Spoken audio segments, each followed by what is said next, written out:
Picture this. You wake up one morning in America and discover that the coins you've been saving for years, the gold you inherited from your parents, maybe the bars you quietly bought to feel safe, are suddenly contraband. Not just discouraged. Not just taxed. Illegal. Punishable by up to 10 years in prison. And the person making you a criminal isn't a gangster or a bank or some foreign power. It's your own government. That sounds like a conspiracy video intro, doesn't it? Except this one's not a theory. It already happened. In 1933, in the middle of the Great Depression, the U.S. government made private ownership of most monetary gold illegal and forced citizens to hand it over at a fixed price. For decades afterward, Americans weren't allowed to freely own gold as money. In a country built on property rights and free markets, gold became a forbidden asset. The title of this video is blunt for a reason. When gold was illegal in America, how the U.S. government confiscated wealth overnight. Because that's what it felt like to many people at the time. But to understand how democracy reaches the point where it threatens to jail its own citizens for holding metal, you have to rewind. You have to go back to a time when gold wasn't just an investment or a hedge. It was money itself. Before the Great Depression, the U.S. dollar was tied to gold through the classical gold standard. $1 wasn't just a piece of paper. It was a claim on a specific amount of gold held in vaults. $20 gold coins, the famous double eagles, contained just under an ounce of gold. The official price, $20.67 per troy ounce. That number wasn't just a random price on a chart. It was a pillar of the monetary system. Governments, banks, and citizens treated it as sacred. In that world, trust worked differently. People didn't just trust the government's promise to preserve value. They trusted the metal. If you didn't like paper, you could walk into a bank and demand gold. In practice, not everyone did it, but the possibility forced discipline. Governments couldn't print limitless money without worrying about losing gold reserves. Investors could move gold across borders if they didn't like a country's policies. Gold was the referee, and governments were the players. Then came 1929. The stock market crash was the first domino, but not the last. Banks began to fail. Businesses closed. Unemployment climbed. Farmers couldn't sell crops at profitable prices. Debt burdens, fixed in dollar terms, became heavier as prices fell. What we call the Great Depression wasn't just a recession. It was a violent deflationary spiral. Prices dropped, incomes collapsed, but debts stayed the same. It was like tightening a vice on the entire economy. In that environment, gold became something more than money. It became a lifeboat. If you had paper dollars in a shaky bank, you might lose everything. If you converted those dollars into gold coins and stored them yourself, you had something tangible. A $20 gold piece was a little disk of certainty in a world that had forgotten what certainty looked like. But there was a problem. As people rushed to convert deposits into gold, the banking system was bleeding metal. And under the rules of the gold standard, the Federal Reserve and the U.S. government couldn't just create infinite money to stop the bleeding without risking a run on their own gold reserves. The more they tried to expand credit, the more nervous investors could say, "I don't trust this. Give me gold instead." The system was stuck. By early 1933, the situation reached a breaking point. A new wave of bank runs hit. People lined up to withdraw whatever they could. Gold was leaving the banking system, and the central bank was trapped between defending its gold reserves and supporting the economy. You can be on a strict gold standard and also run massive stimulus at the same time. The math doesn't let you. Into this chaos stepped Franklin D. Roosevelt. When he was inaugurated in March 1933, the banking system was already in freefall. Almost immediately, he declared a nationwide bank holiday, temporarily shutting banks to stop the panic. That alone was shocking, but it was just the beginning. Next came the decision that would change the relationship between Americans and gold for decades. The decision to effectively ban most private gold ownership. On April 5, 1933, Roosevelt signed Executive Order 6102. The text was dry and legalistic, but the meaning was simple and brutal. Most forms of gold, coins, bullion gold certificates, had to be turned into the banking system by a fixed deadline. In exchange, citizens would receive $20.67 per ounce in paper money. Failure to comply could be punished by a fine of up to $10,000, an enormous sum at the time, up to 10 years in prison, or both. Some exceptions existed. You could keep small amounts of gold for industrial, professional, or artistic uses, a limited amount of collectible coins, and your jewelry. But the core message was unmistakable. Gold as money now belonged to the state.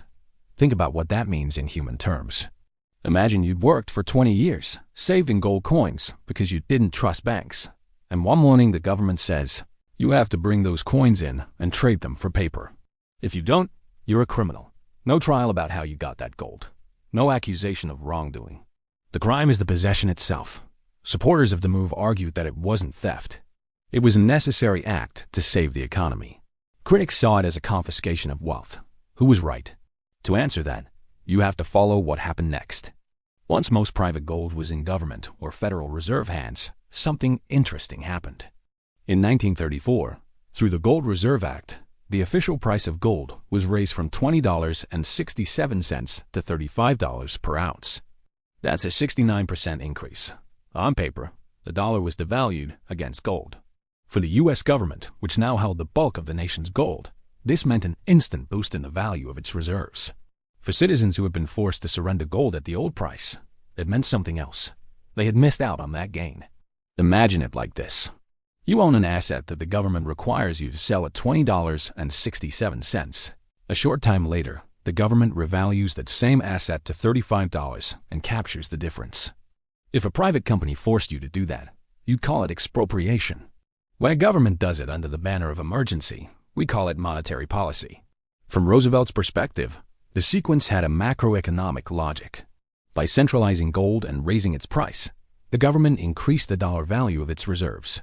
That allowed the expansion of the money supply within the new, looser framework. It was a way to break out of the deflationary gold trap. A country that had been pinned to a rigid peg now had more flexibility to devalue, reflate prices, and attempt to restart growth. From the perspective of the individual saver, it felt different. Your gold coins weren't just metal. They were a claim on the state's promise not to devalue your money without your consent. That promise had just been rewritten unilaterally. And you weren't asked nicely. You were ordered. Some people obeyed. Some didn't. Not every gold coin found its way back to the banks. Some were hidden, buried, melted, or quietly shipped overseas. Stories of stashes and lost hoards from the 1930s still pop up today. The law had teeth, but enforcement wasn't omniscient. Still, the message was clear. The age of freely holding gold as money in America was over. Legally, the battle moved to another arena: contracts. Before 1933, many long-term contracts, especially bonds, contained gold clauses. That meant the debt had to be repaid in gold or in dollars equivalent to a specified amount of gold.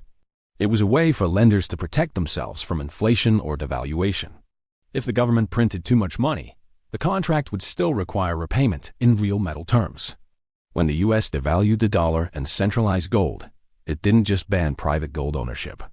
It also moved to invalidate these gold clauses. In a series of cases in 1935, the Supreme Court narrowly upheld the government's position. The court essentially said, the U.S. can change the terms of these obligations, and paper dollars are an acceptable legal substitute for the gold specified in the contract. That might sound technical, but it's profound. It meant that the state had claimed the power to redefine not only what money is, but what long-term promises mean. A contract between private parties that tried to go above the government's money was pulled back down into the legal tender system. This is where the fundamental tension of financial history becomes brutally obvious. On one side, you have property rights, contract rights, and the idea that individuals can shield themselves from state mismanagement by choosing alternative stores of value.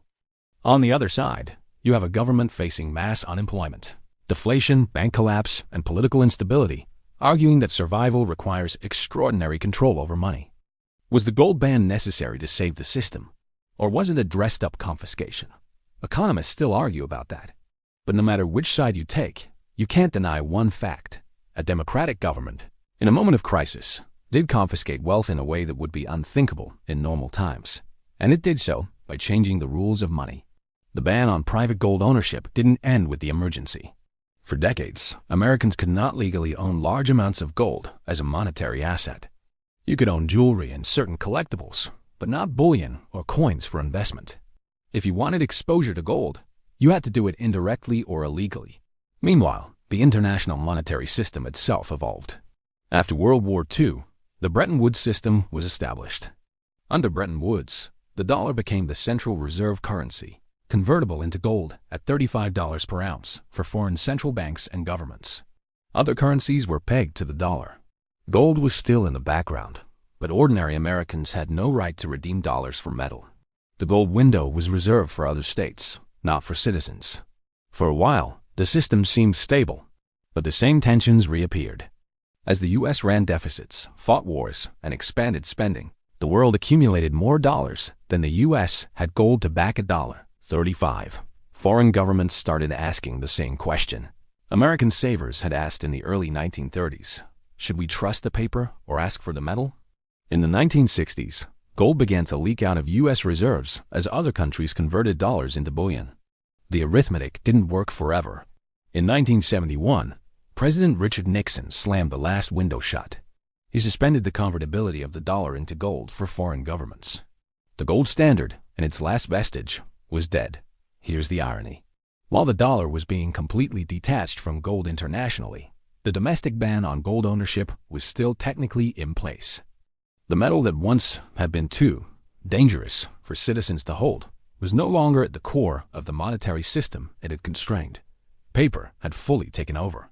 Finally, in 1974, under President Gerald Ford, Americans regained the legal right to own gold bullion.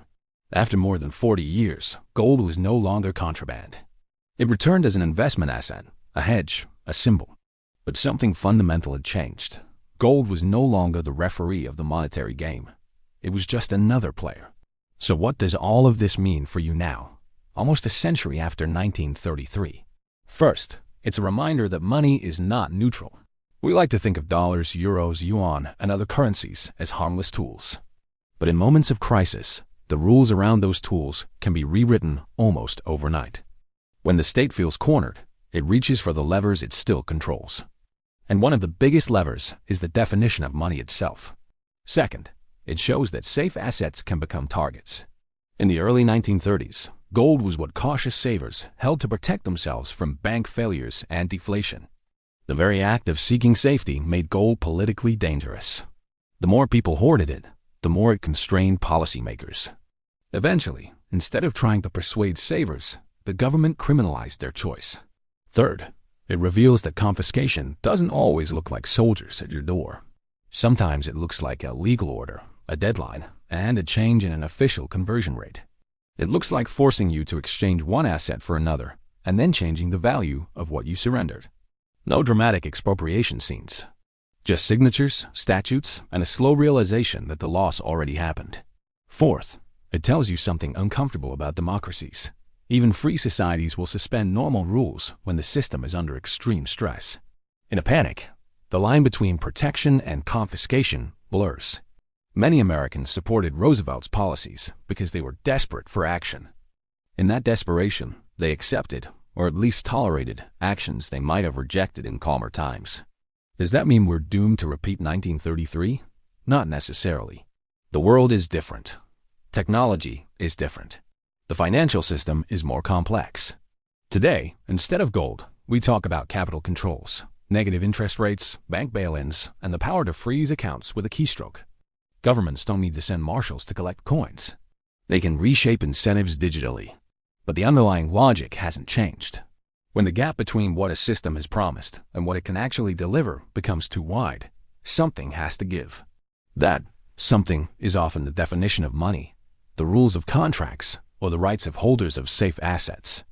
Understanding what happened when gold was illegal in America is not about nostalgia for the gold standard or cheering for or against Roosevelt. It's about recognizing a pattern in financial history. First, a system stretches itself too far. Then, people retreat into whatever they think is safe. Then, the state feels trapped by those safe havens. And finally, the rules of the game are rewritten, often at the expense of savers. When you realize that this has happened before, in a country that prides itself on the rule of law, you stop saying they would never do that. You start saying, they already did that once. What form would it take if they did it again? That doesn't mean you dig a bunker or bury gold in your backyard. It means you take financial history seriously. You understand that the greatest risks are not always market crashes or price moves. Sometimes the greatest risk is a line in the law that turns your asset into a problem overnight. In 1933, the U.S. government looked at its gold standard its collapsing banks, and its deflation, and decided that private gold ownership was a luxury it could no longer afford. It sacrificed a piece of monetary freedom to save the larger system. Whether you think that sacrifice was justified or not, it shows how fragile monetary freedom can be when confronted with systemic crisis. So the next time you hear about safe assets, risk-free investments, or guaranteed stores of value, remember this chapter of financial history. Remember that there was a time when owning gold in America could put you behind bars. Remember that the confiscation of wealth doesn't always come with a gun. Sometimes it comes with a stamp, a seal, and a quiet change in the rules.